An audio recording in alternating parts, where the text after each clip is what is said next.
Some of you may have heard of this Walmart challenge that's been going around. You know, the one where people try to stay at one overnight without getting caught. I'm here to tell you that this challenge is a lot more dangerous than you think. Because the last time I stayed behind at a Walmart, I almost didn't make it out alive. It started as just another Thursday night. I had just been promoted to assistant manager. I was proud of it, not gonna lie. For a high school dropout like me, it felt like a middle finger to everyone who said I wouldn't amount to much. I wanted to take my new responsibilities seriously, so I volunteered to stay behind and lock up. Plus, it gave me time to think, to plan out my next steps. Schooling wasn't cheap, and every extra hour I put in here was a step closer to getting back into a classroom. I needed to prove people wrong. Soon enough, I was the only one left in the store. I went to the back and started an inventory check. It was boring work, counting boxes of overstocked cereal and mismatched socks. Oddly enough, it was comforting. The stockroom was my domain. This was where I could make sense of the chaos, organize it, control it. It was a small thing, but it mattered to me. It was mine. Once the inventory was done, I decided to do one final sweep of the store, just following protocol. The store was dead quiet by the time I got to the main floor. The lights had been shut off, so I used a flashlight to get around. I started down the first aisle, ticking off mental check boxes as I went. Walking through the aisles of Walmart after hours was a surreal experience. It was just me and the shelves. I was making my way to the back of the store to do a final loop when I wandered into the toy section. But the further I walked, the more I noticed something wasn't quite right. It was like the store was stretching out in front of me. The back wall was always just out of reach. I looked behind me, and it was like I hadn't moved at all. I could see the doors in the distance. I was stuck right in the middle of this Walmart. I figured I must be pretty tired from that day's shift. I picked up my pace. That happens, right? Places always feel bigger when the crowd's gone. But the end of the aisle never came. Instead, it felt like I was walking on a treadmill. The same superhero figures blurred past me in an endless loop. I started to sweat, and it wasn't just because I was practically jogging. I was getting the sense that something was very wrong here. Above me hung the same blue Walmart sign that said toys on it. The back wall was still a long way away from me.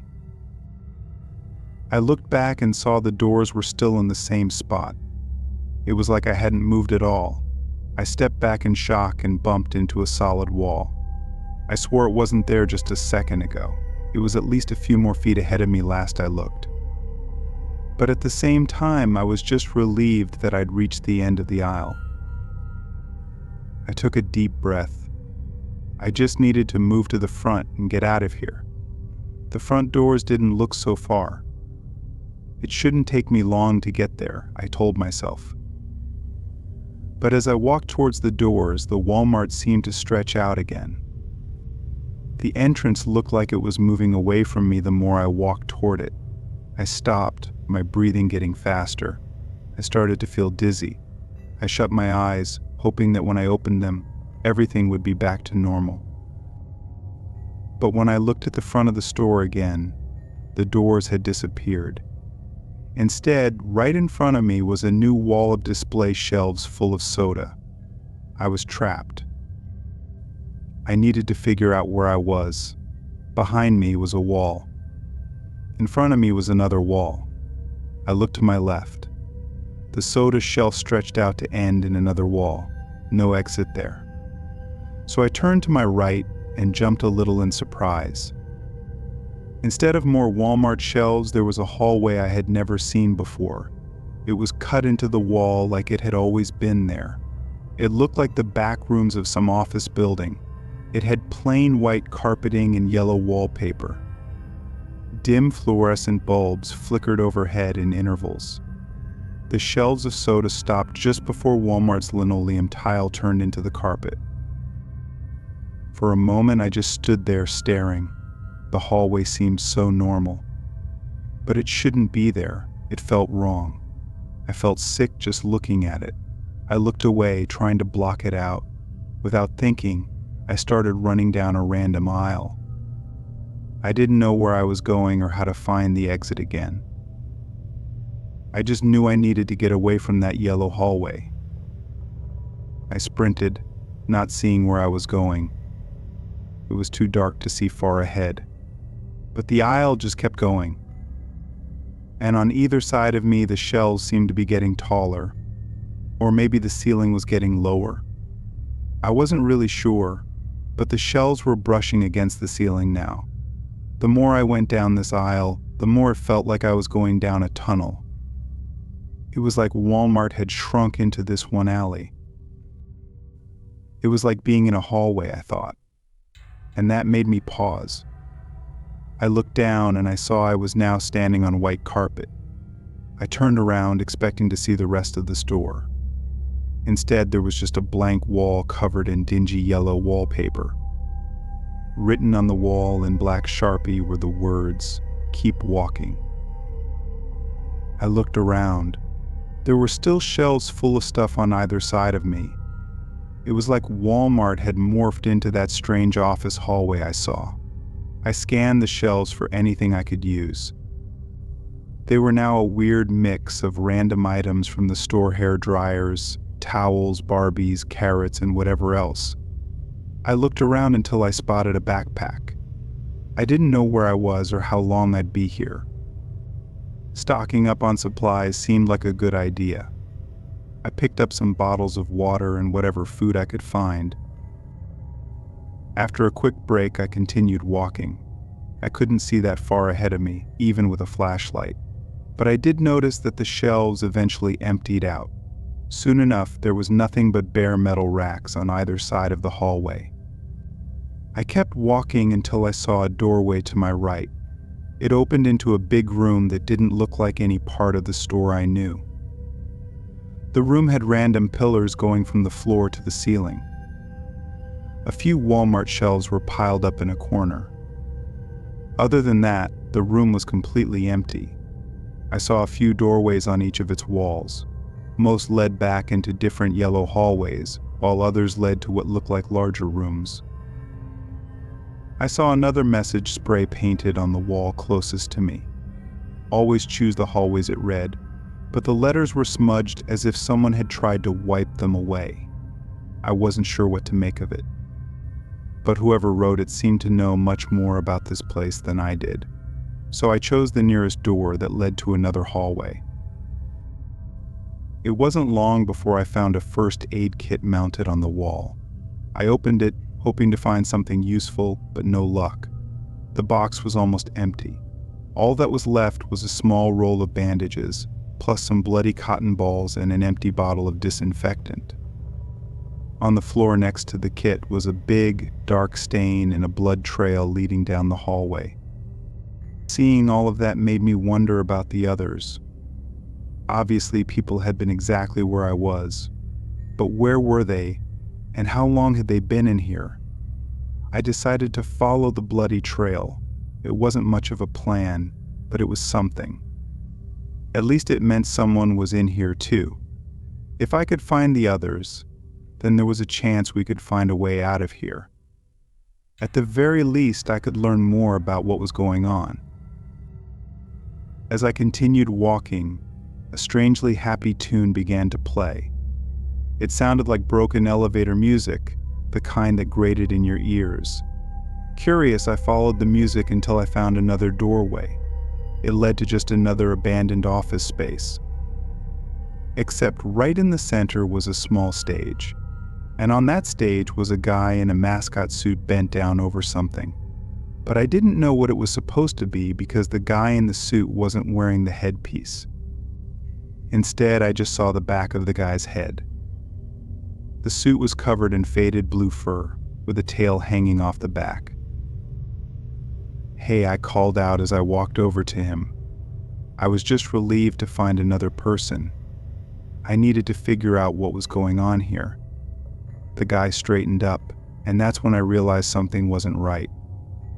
His neck looked broken, tilted to one side in a way that made me feel sick. His skin was too pale. Then he turned around and I saw that I was talking to a mummified corpse. His skin was dried out, but he had this tube thing running from his mouth to the inside of the suit.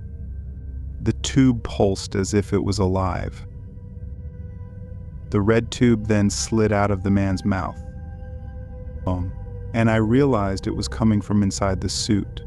Then the mascot's empty eyes started to bleed, and its head flopped forward. The body collapsed in front of me as the suit's head hit the floor. The decapitated mascot suit was still standing, as though someone was inside.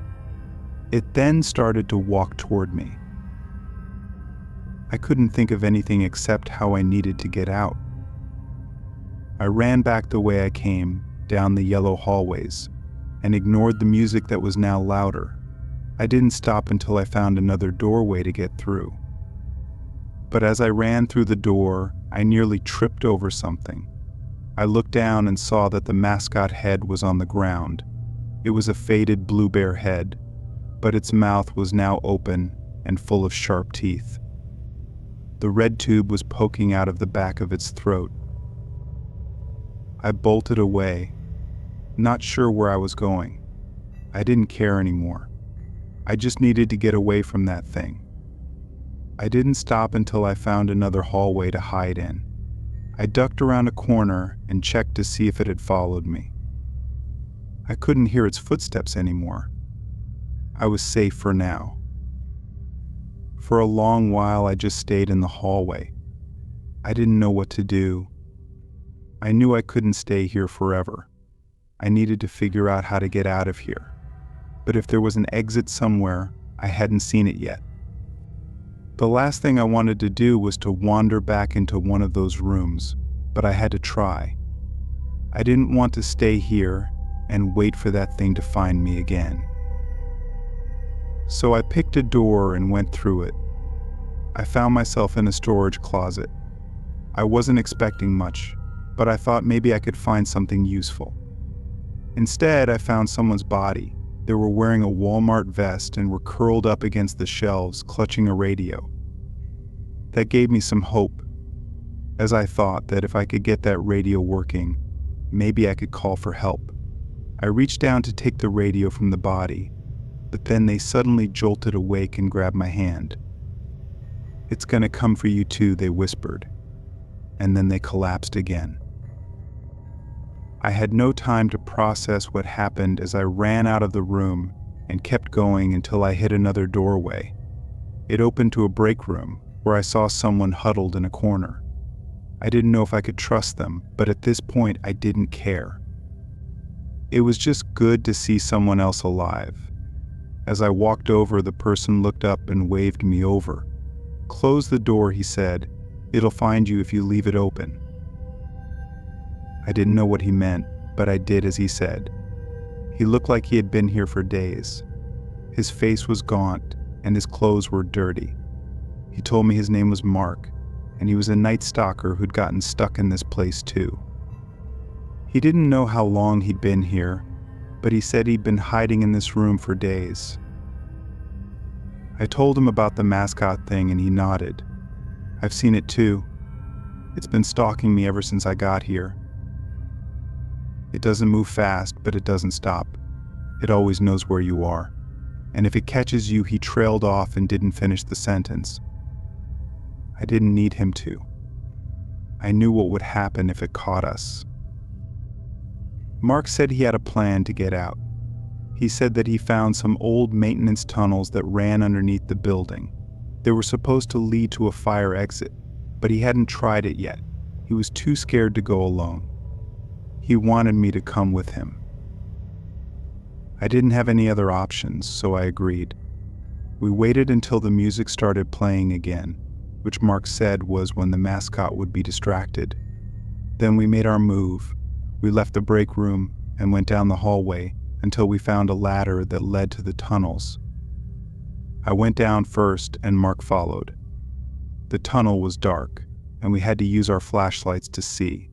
The walls were damp, and the air smelled musty. We kept walking until we reached a dead end. The tunnel was blocked off by a heavy metal door. Mark said that the door should lead to the fire exit, but it was locked. He tried to open it, but it wouldn't budge. I tried too, but it was no use. The door was sealed shut. We were trapped. Mark started to panic, saying that the mascot would find us soon. I tried to calm him down, but I was starting to feel the same way. I knew we didn't have much time. But then I remembered the radio I took from the body in the storage closet. I pulled it out and turned it on, hoping to pick up a signal, but all I got was static. Mark said that there was a way to boost the signal. He said there was an old radio tower on the roof of the building, and if we could get to it, we might be able to send out a distress signal. It was a long shot, but it was our only hope. We went back up the ladder and found our way to the roof. The building was huge, and it took us a while to find the tower. When we finally did, we had to climb up another ladder to reach the top. I was exhausted, but I didn't stop. I knew this was our last chance. When we got to the top, Mark hooked up the radio to the tower and started fiddling with the controls. I kept watch, looking for any sign of the mascot. The wind was strong up here, and it was hard to hear anything over the sound of the wind and static. But then I heard it. The music was playing again. It was getting louder, and I knew the mascot was getting closer. I told Mark to hurry up, but he was having trouble with the radio. I looked around and saw the mascot climbing up the ladder to the roof. Its blue fur was matted and dirty, and its eyes were glowing red. It was almost here. I grabbed the radio from Mark and started yelling into it, hoping someone would hear us. But all I got was static. I was about to give up when I heard a voice on the other end. "This is the police. Who is this?" I couldn't believe it. I started yelling into the radio, telling them where we were and that we needed help. But then the radio went dead. I looked over at Mark and he was gone. I didn't see him anywhere. I didn't have time to look for him because the mascot was almost on me. I ran to the edge of the roof and looked down. It was a long drop, but I didn't have a choice. I jumped off the roof and landed hard on the pavement below. I felt something crack, but I didn't stop. I got up and started running. I didn't stop running until I reached the road. I flagged down a passing car, and the driver called the police. They found me a few hours later, wandering down the highway in a daze. They took me to the hospital, and I spent the next few weeks recovering. The police said they searched the Walmart but didn't find anything. They said the building was empty and there was no sign of Mark or the mascot. They said it was probably just a prank or a hallucination from exhaustion. But I know what I saw. I know what happened to me. And I'm telling you, don't ever stay at a Walmart overnight. You might not make it out alive.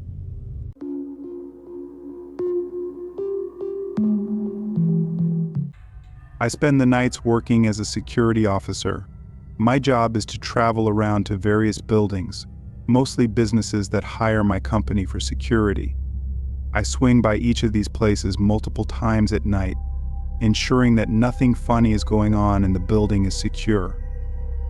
Honestly, my job is really boring, as you can picture that on a night-to-night basis. Not much is going on around an office building. I'm required to walk around each entry point to the building, making sure that it's locked and secure.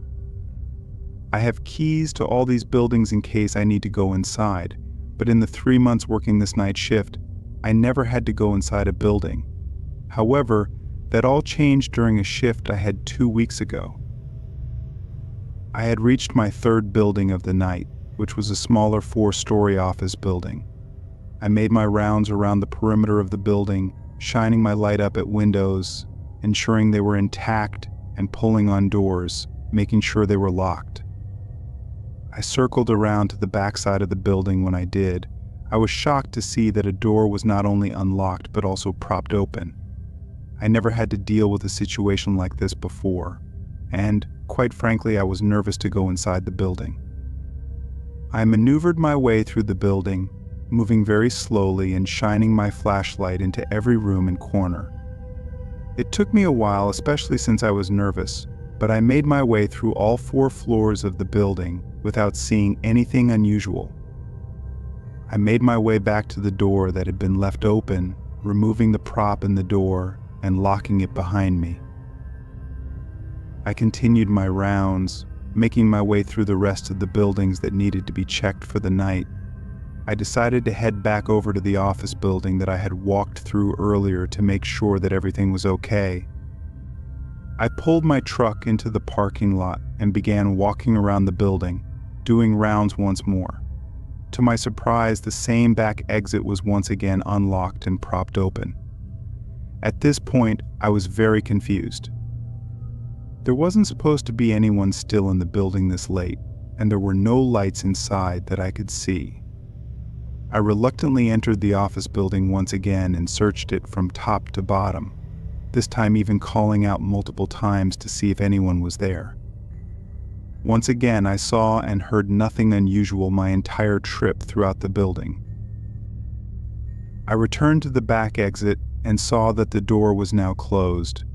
I hadn't unpropped the door when I first entered the building, but now the door was closed and the brick that had been used to prop it open was nowhere in sight.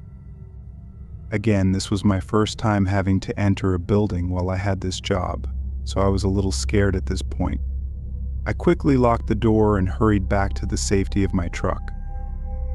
Nobody was supposed to be in that building, so I was relieved that I hadn't ended up seeing anybody during my rounds of the building. It was eerie to me, though, that during both of my searches at the building, somebody had been in there somewhere, evading me and then slipped out the back door without me seeing them. I called the office building the next day, asking if anything important was missing or had been stolen, but nothing they were aware of was gone. I still currently work the security night shift job, but haven't had any nights like that one at the office building since then.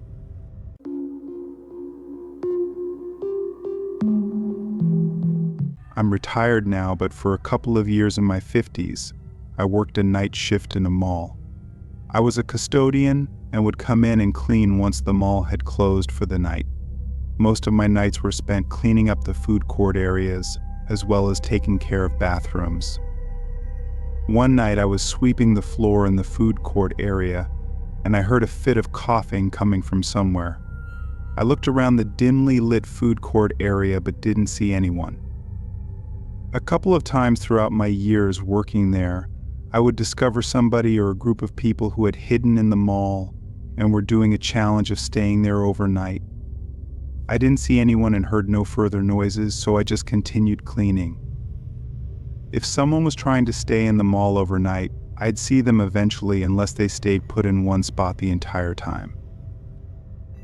About 15 minutes had passed and I was wiping off tables. Suddenly, a series of loud bangs startled me. I looked up and saw that a whole table and all the surrounding chairs had been knocked over onto the ground. I walked over to the items on the ground, which had happened near the edge of the food court. There was no one to be seen anywhere. I ventured down away from the food court a bit to see if I could see anyone running away or hiding. I was about to turn around back to the food court when I heard water running inside the women's bathroom. All the bathrooms at the mall had sinks that were motion sensors. Someone had to be inside of the bathroom, and I had a feeling that it was going to be the culprit I was looking for from the food court.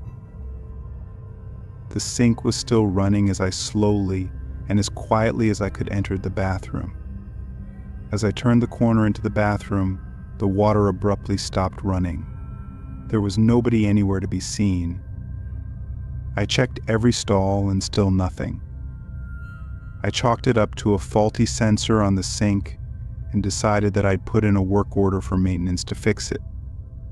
Oddly enough, as I walked away from the bathroom, I heard the sink turn on again.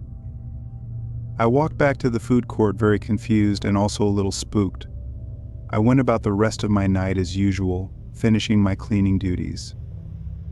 A couple of days later, I received an email from maintenance that there had been nothing wrong with the sink sensor and that it was functioning normally.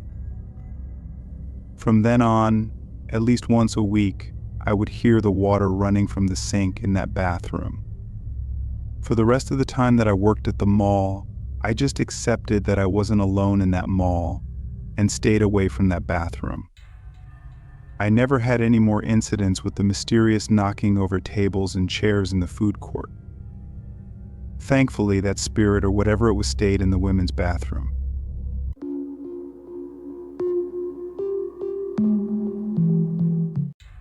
I used to work night shift security, and by far the scariest thing I ever encountered was when I chanced upon a robbery in progress.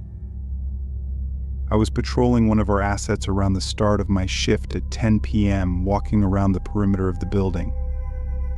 Everything looked in order except an air conditioner near ground level that had fallen out of place. The air conditioner didn't fit well in the hole, so there had been a wooden plank to prop it up and keep it in place. I assumed that the stick had somehow been nudged and the AC unit had fallen out of place. It wasn't very heavy, so I propped the air conditioner back into its hole in the wall, positioning the stick to keep it in place.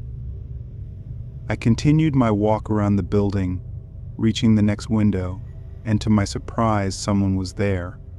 The light in the room wasn't on, but there was a bit of light entering the room from the hallway that the office space was connected to. It wasn't uncommon for a worker to be working late on a project or either use their code to re-enter the building and grab something they had forgotten earlier. I pressed my face to the glass to see who it was and if I would recognize them.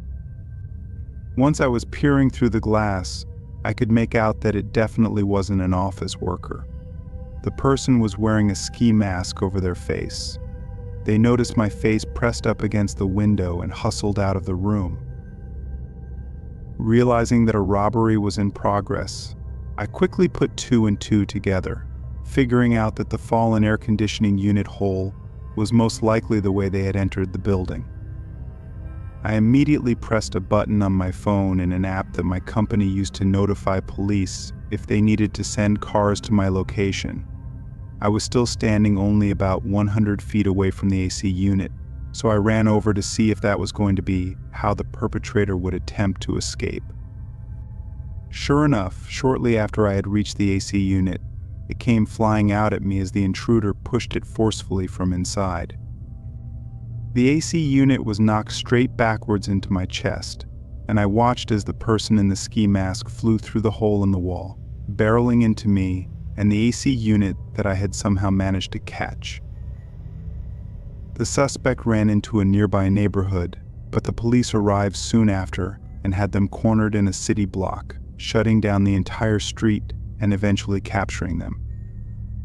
It felt good to say that I had stopped an attempted robbery in progress, but I'll never forget the image of the person flying through a dark hole in the wall directly into me.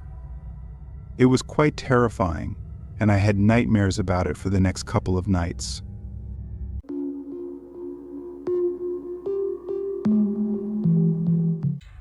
I used to work at a video store in Los Angeles in the 90s.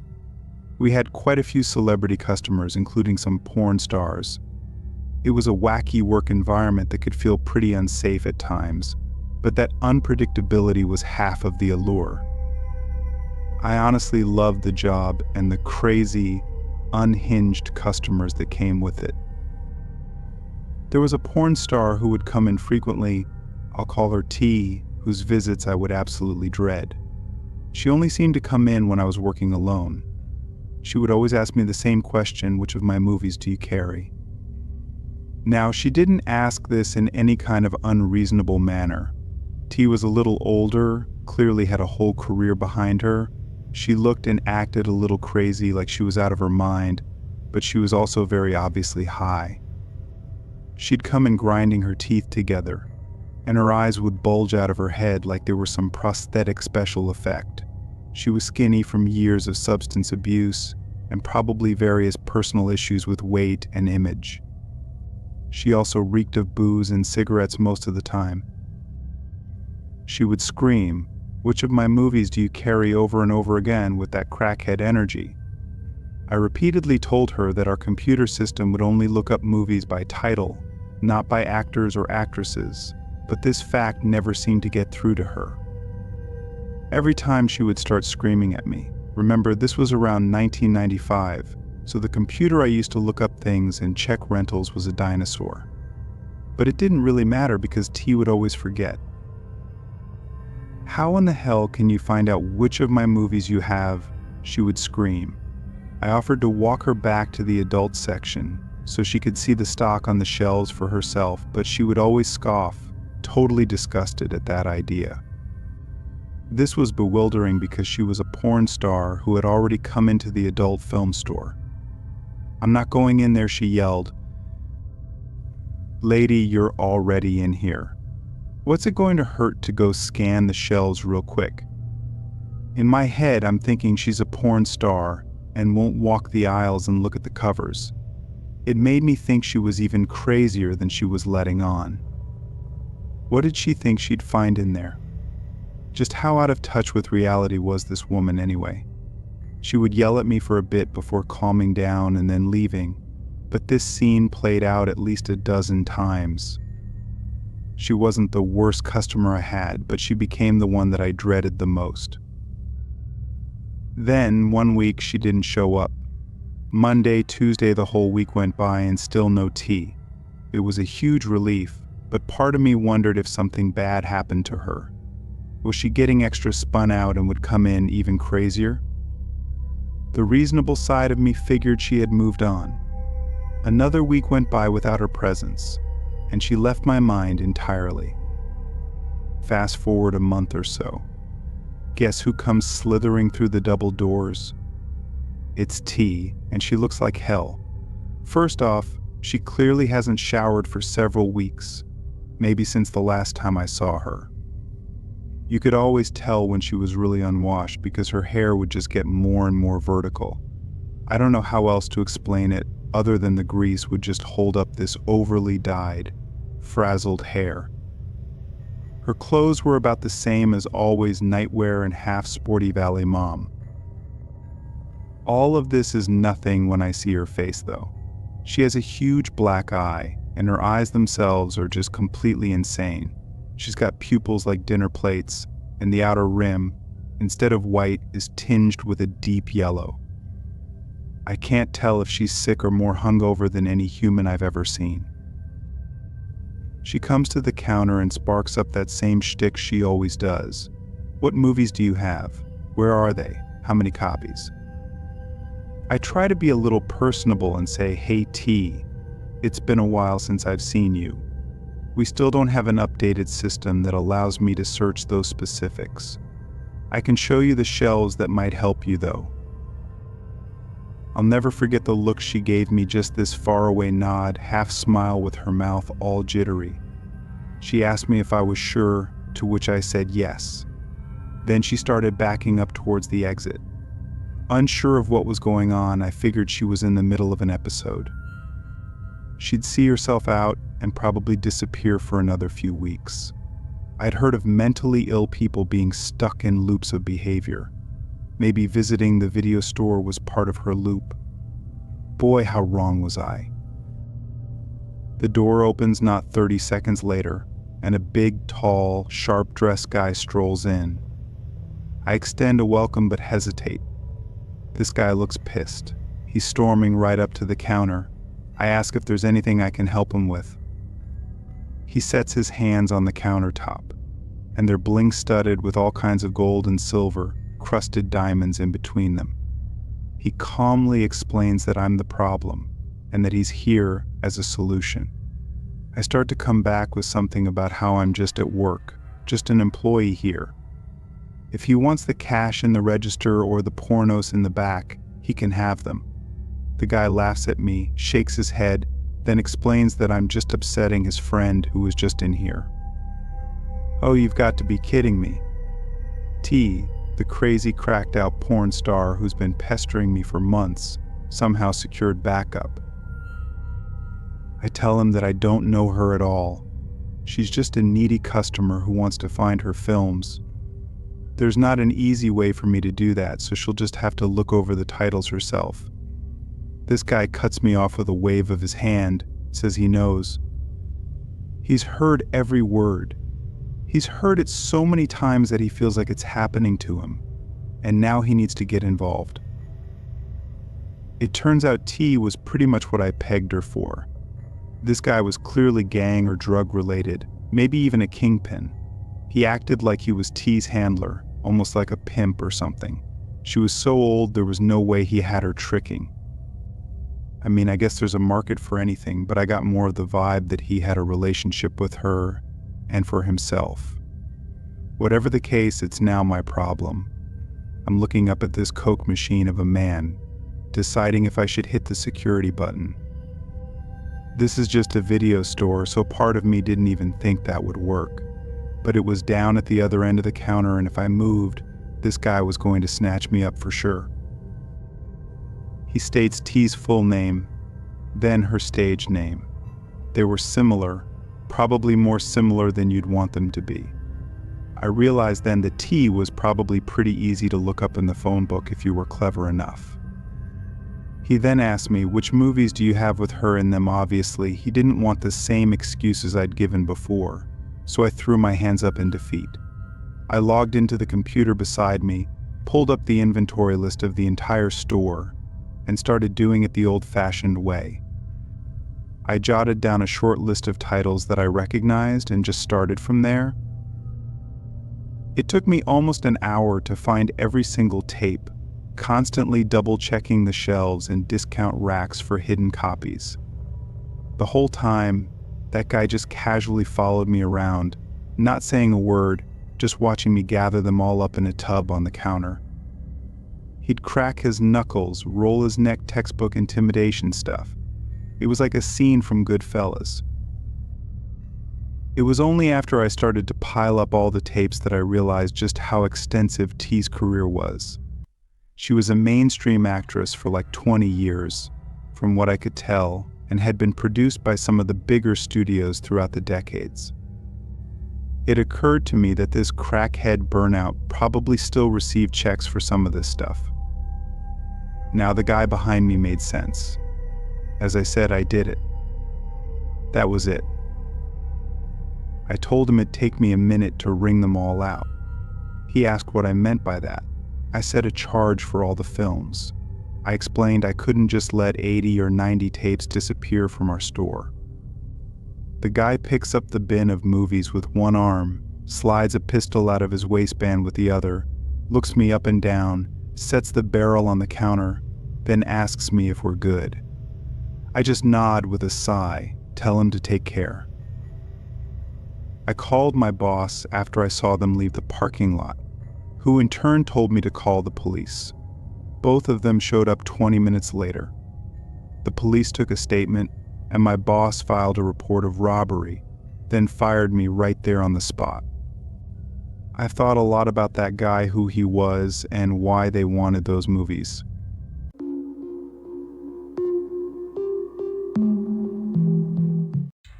I work at a gas station in the center of my town. My shifts aren't always the same, but I find myself on overnights and early mornings most of the time. I'd been there for a whole year at this point, and honestly, I didn't have many negative things to say about it. It was just a normal mid-paying job that only required me to stand in one spot for 8 hours and talk to the occasional customer. On this day, I was working an overnight shift, the typical 10 to 6. Although it's usually not too busy overnight on weekdays, it's worth mentioning that it was raining a decent amount this night, so I was expecting it to be a pretty quiet night.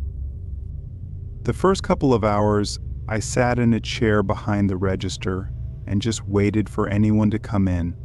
I got a few people who paid for gas with cash, but by 12:30 or 1-ish, it was pretty much dead. No customers were coming inside, and barely anyone was even getting gas outside.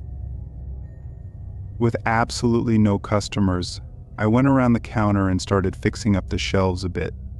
They weren't too bad, but it was just a way to keep myself busy. As I was doing this, I had my back facing the windows, but I saw headlights glare through the store as someone pulled into the pumping stations. I didn't look because there was nothing interesting about it, just some guy pulling in to get gas. I kept on tidying up the shelves for maybe 10 or so minutes before I unconsciously glanced out the window. The car was still there by one of the pumps, with a man standing right next to it. As soon as I looked, the man shifted away, making it obvious that he was looking at me. After seeing that, I felt really weirded out, especially since they'd been there supposedly pumping gas for a whole 10 minutes. I went back to the counter, then checked out the window again 30 seconds later, seeing the man getting in his car. The headlights flashed a few times like he was trying and failing to turn it on, but he eventually got it running and drove away in a hurry. I stood there and just looked out the window for a minute, and something just really didn't seem right. I got an idea and pulled up the recent transactions for the pump he was at. The last time it was used was hours ago. He was there for 10 minutes, with no reason at all other than watching me through the windows.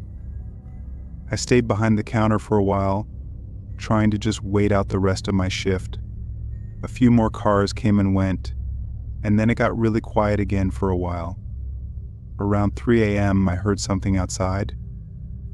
The rain was heavy, but a rhythmic shuffling noise on the ground was barely audible through its footsteps right along the side of the building, moving toward the back. I tried to look out the window, but there was no good view. I did notice that no cars were in the parking lot, or by the pumps though.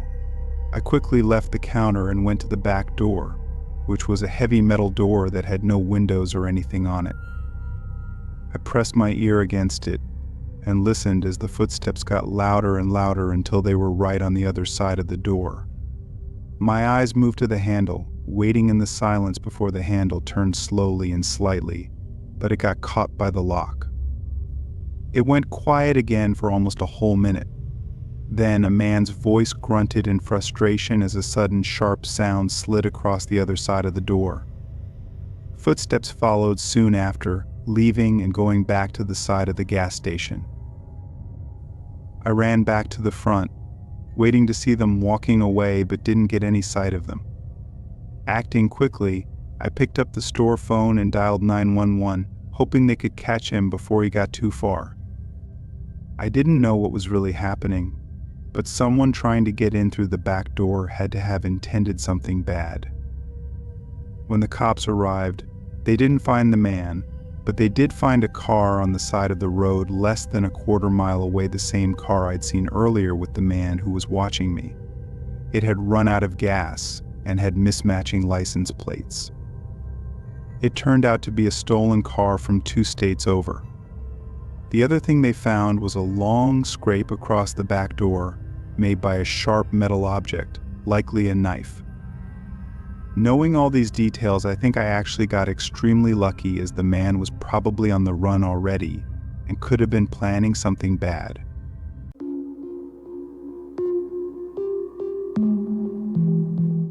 For the past couple of years, I've had the same job.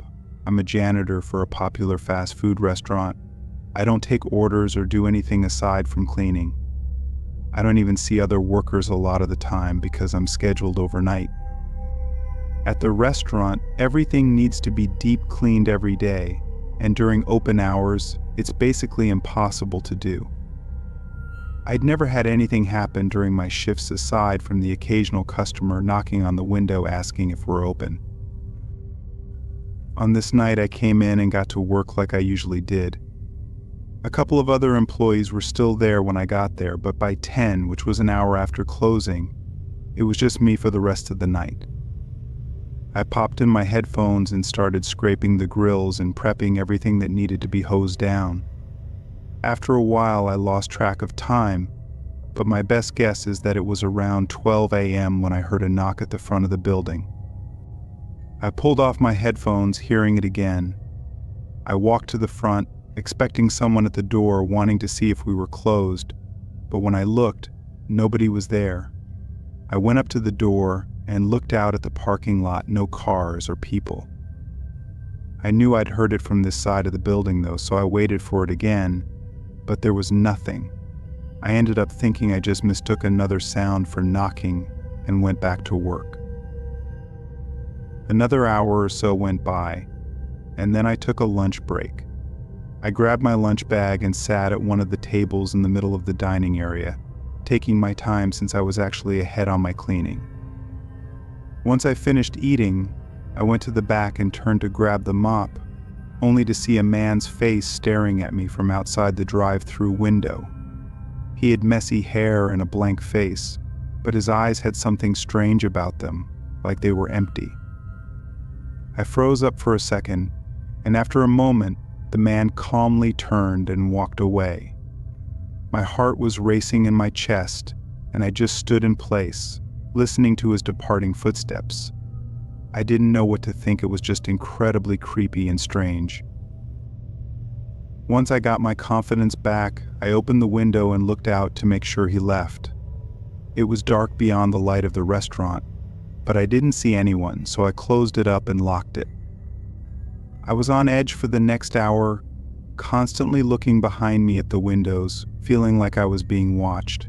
But as my shift was coming to an end, I started to feel some relief, and the anxiety calmed down. One of the last few things I had to do was roll all the garbage bags out to the dumpster, which I was avoiding as long as I could. I checked the window before I stepped out, and it looked clear, so I quickly opened the door and got the garbage out. I started tossing them one by one into the dumpster, but not even 20 seconds in, the man appeared from around the corner. I stopped what I was doing and quickly asked what he needed. He didn't respond as he walked up to me and had that same empty stare. Now that I could see his whole body though, he was even more terrifying, being a fairly large man and wearing a dirty and stained coat. Not knowing what else to do, I ran for the door. I opened it as the man's footsteps rushed up behind me, and as I slammed the door shut, the man was able to stick his arm into the gap, preventing it from closing. I turned and sprinted to the other end of the restaurant, getting my keys out and unlocking the front door as fast as I could while hearing the man closing the distance on me. I barely got away and ran before he got to me. I sprinted across the parking lot and as far as I could while calling the police. 5 minutes later, the police got to the restaurant. The man was gone. We got footage on the CCTVs, but no identity could be made of it. It also showed that as soon as I ran away, the man just stayed there and watched me for a bit, then left out the back door. What he wanted from me is unknown, but his creepy and objectively horrifying behavior gives me chills even to this day.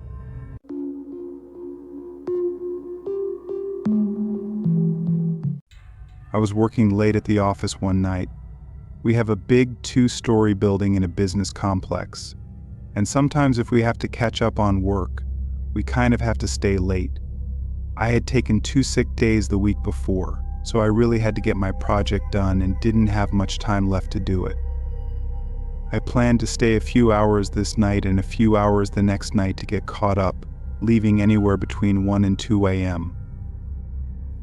Often others would be there late as well, but this night it was just me.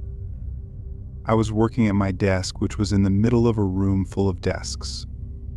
As I typed away on my laptop, I started to get a little drowsy.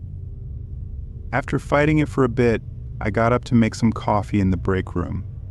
I started the machine and leaned against the table, barely keeping my eyes open as it slowly poured into the mug. A sudden thud shook me awake. It sounded like it was downstairs, but it was really loud, resonating through the whole building. Nothing followed the sound though, it was just the one thud. I walked over to the doorway and looked out at the stairs, debating whether or not to see what it was. Honestly, I was so tired I thought it had to just be something falling in one of the rooms downstairs and chose not to investigate. I grabbed my mug and went back to my desk, continuing to work. I sat there for an hour non-stop working, but the coffee really wasn't fixing my sleepiness problem. I kept working, trying to power through it, but I was only prolonging the inevitable. At some point, I dozed off at my desk. When my eyes opened, I remember being immediately irritated and somewhat dizzy, like I'd been annoyingly woken up from a deep sleep. As I regained my senses, I noticed a sound coming from somewhere in the building. It was a beep, sounding every 4 or 5 seconds, but very faint. I looked at my laptop. Seeing it was nearly 2 a.m., I decided it wasn't worth trying to work anymore. So I packed up my things and brought them with me as I left the room to both check on the beeping and to leave afterwards. As I got to the stairwell, the beeping started to make me nervous. I'd never heard it before, and there was something eerie about it. Maybe I was too tired before to fully comprehend it. I walked down the staircase, and now with the beeping much louder, I peered into the long main hallway.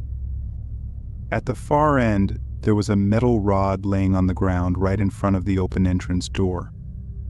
I felt blood rush from my face, knowing it should be locked up and realizing the beeping was from the building's security system. With nothing but instinct to go off of, I ran to the opposite end of the hallway and out the back door, getting in my car to call for help. Although I was out of the building, what I learned next was far more terrifying.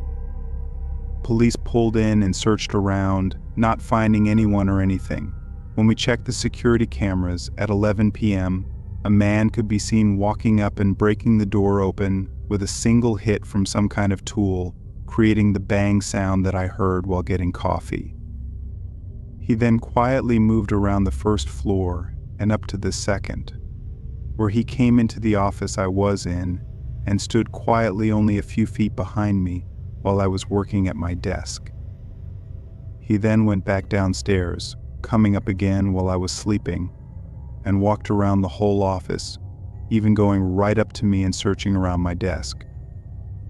It's not clear if he stole anything, as there weren't cameras in every room, but there didn't seem to be any obvious answer as to what he was doing there.